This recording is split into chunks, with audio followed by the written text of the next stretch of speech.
토요일 MBC 뉴스데스크 광주 전남권 소식입니다. 국제미술전시회인 광주 비엔날레가 이제 한 달여 남았습니다. 전시 주제가 추상적이라 어른들도 쉽게 이해하기 힘든 작품들이 덜어 있는데요. 아이들이 편하게 작품을 보고 즐길 수 있도록 돕는 프로그램도 마련됐습니다. 김초롱 기자가 다녀왔습니다. 아이들이 한데 모여 작품 설명을 듣습니다. 시각장애인들이 촉각과 청각 등으로 느낀 코끼리를 표현한 조형물을 작가가 재해석해 만든 작품입니다. 여러분들이 이제 눈을 감고 한 번씩 이렇게 쓰다듬어 보면서 촉감이 어떤지, 냄새가 어떤지. 아이들은 호기심 가득한 표정으로 자기 키보다 큰 작품을 이리저리 쓰다듬고 두드리고 눌러봅니다. 이번이 처음인 것 같아요. 뭔가 좀 신기하고 신세계 온 것 같아요. 한국 전통음악에서 영감을 받은 작품도 마주합니다. 공이 움직이며 도자기와 나무에 부딪혀 내는 소리에 귀를 기울입니다. 소리의 진동도 느껴봅니다. 진동이 느껴지고 약간 울리는 것처럼 느낌이 나는 것 같아요. 작품에 담긴 의미를 다 이해하긴 어렵지만 오감으로 느껴보며 아이들은 어느새 전시에 빠져듭니다. 이 밖에 아이들 눈높이에 맞춘 쉬운 설명으로 작품에 대해 이야기 나누는 시간과 목판화 찍기, 직조공예 등 다양한 프로그램이 마련됐습니다. 어떤 작업들과 연계해서 프로그램을 만들면 좋을지 예술 감독이랑 그리고 큐레토리얼 팀이랑 일단 회의를 진행을 했어요. 추천을 받기도 하고요. 추려진 작가들로 지난 4월부터 이달 초까지 전시회를 찾은 방문객은 26만 명입니다. 올해로 14회를 맞는 광주 비엔날레는 다음 달 9일까지 계속됩니다. MBC 뉴스 김초롱입니다. 강기정 광주시장이 정부가 60 민중항쟁 기념식에 참석하지 않는 것에 대해 잘못된 결정이라며 비판했습니다.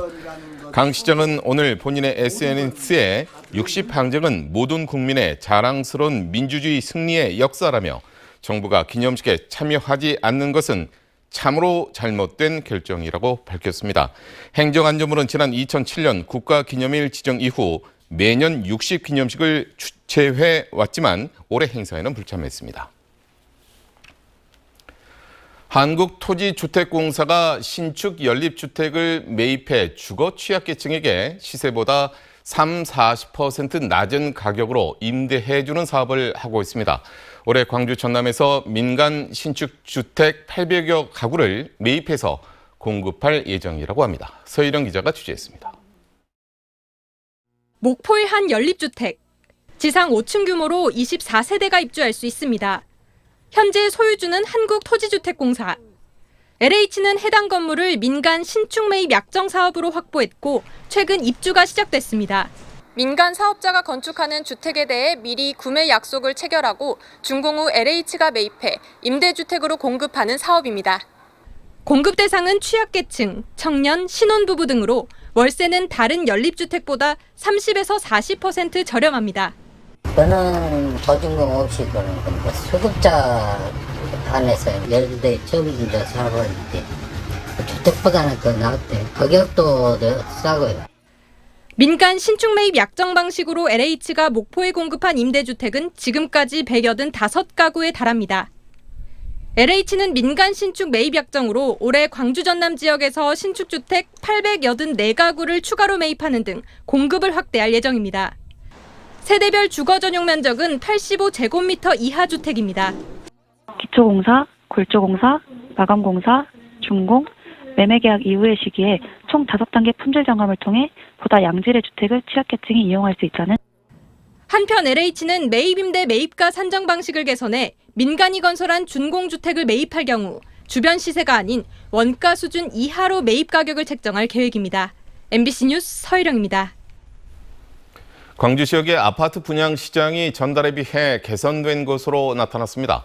주택산업연구원에 따르면 이번 달 광주 지역 아파트 분양 전망 지수는 84.2로 전달 78.9에 비해 5.3포인트가 올랐습니다. 이는 전국 평균 아파트 분양 전망 지수 83.2보다 약간 높은 것으로 정부의 규제 완화 영향으로 분양시장에 대한 긍정적인 기대감이 반영된 것으로 업계 측은 보고 있습니다. 한편 전남의 분양 전망 지수는 76.5로 전달에 비해서 2.4포인트가 하락했습니다. 제2회 광주 전국 수영 선수권 대회와 마스터즈 대회가 오늘부터 오는 18일까지 남부대학교 시립국제수영장에서 열립니다. 이번 대회는 경영과 다이빙 등 4개 종목에서 진행되며 선수 등 1,700명이 참여합니다.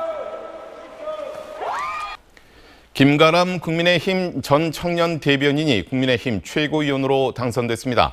국민의힘이 어제 자동 응답 투표 방식으로 최고위원 보궐선거를 진행한 결과 김가람 최고위원은 투표 참여자의 약 70%인 381표를 얻은 것으로 전해졌습니다.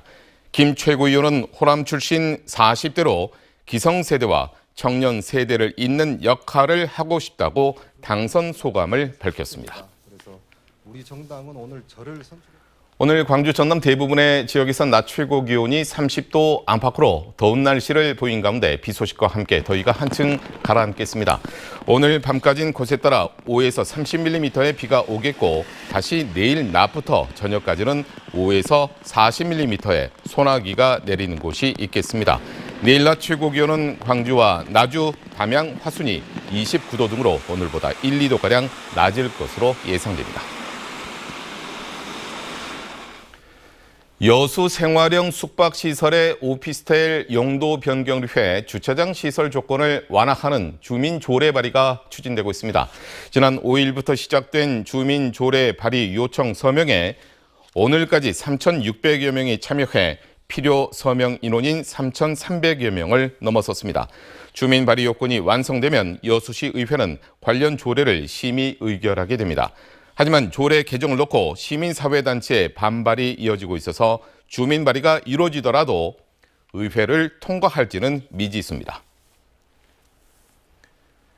윤병태 나주시장이 정부의 한국에너지공과대학교 출연금 축소 움직임에 대해 반대하는 뜻을 밝혔습니다.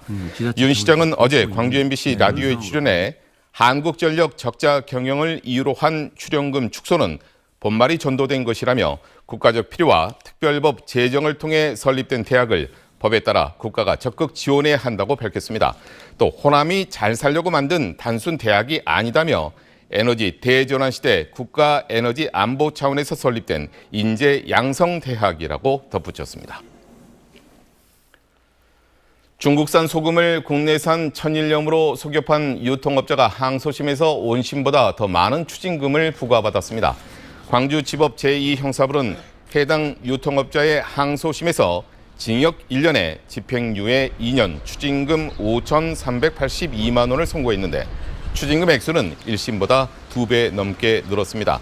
이 유통업자는 2021년 2월부터 10월까지 무안에서 중국산 소금 55톤을 국내산 유명 천일염인 것처럼 표기한 포장지에 넣어 팔아 부당 이익을 챙긴 혐의로 기소됐습니다.